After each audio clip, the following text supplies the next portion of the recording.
All right, welcome back everybody. Today is going to be just like working in your backyard. Now I know a lot of you have been thinking, man, it's cold, I can't get out there and dig holes in my backyard and lay sprinkler pipe and move heavy rocks and all that landscaping that gets done in the summertime. Well, the good news is you're going to get to do that today, because although we're not going to be out in your backyard, we're going to simulate that through the use of two moves that are not done a whole lot here, but occasionally it's kind of fun. So the two moves are, drum roll please, virtual shoveling and sledgehammer swings. Ray came up with a pretty cool workout that I think should be a lot of fun. We're going to work our obliques a lot today, so expect to be sore here. We're going to do a rep scheme of 30, 25, 20, 15, 10, and 5 on virtual shoveling and sledgehammer swings. So, how do you do virtual shoveling, you may ask? Well, if you've ever shoveled rocks or dirt, you've pretty much got it. But what we're going to do is we're going to take a 45-pound bar, we're going to put a 45-pound weight on one end of the bar, and we're going to pretend like we're shoveling about 45 pounds or so of rock each time, and we're going to move it over a 24-inch barrier back and forth. Now, across and back is one rep. So you're going to pass over the barrier how many times? 60 to get 30 reps, okay?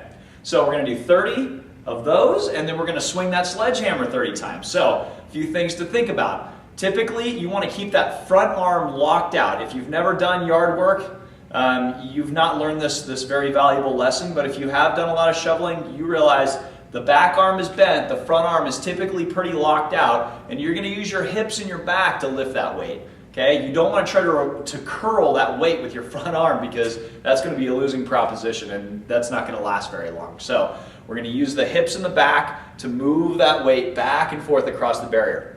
The other thing here is, let's go ahead and try to switch up the sides. So you might do 5 on one side, 5 on the other, or 10 on one side, 10 on the other. That way we don't get like a really asymmetrical workout, and that would drive me crazy, because you all know I'm an engineer and I can't stand asymmetry. So we need to make sure it's nice and even. Everything in its place, right?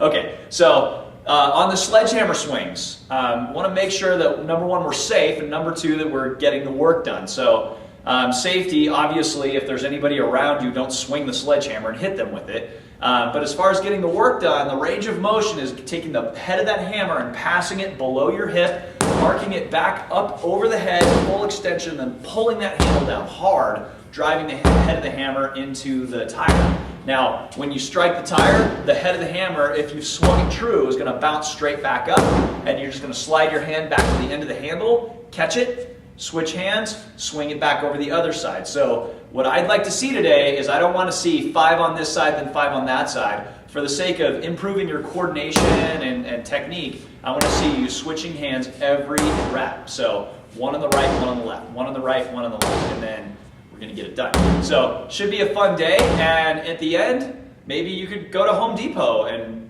buy some bricks or something. It'll be great. I'll see you at the gym.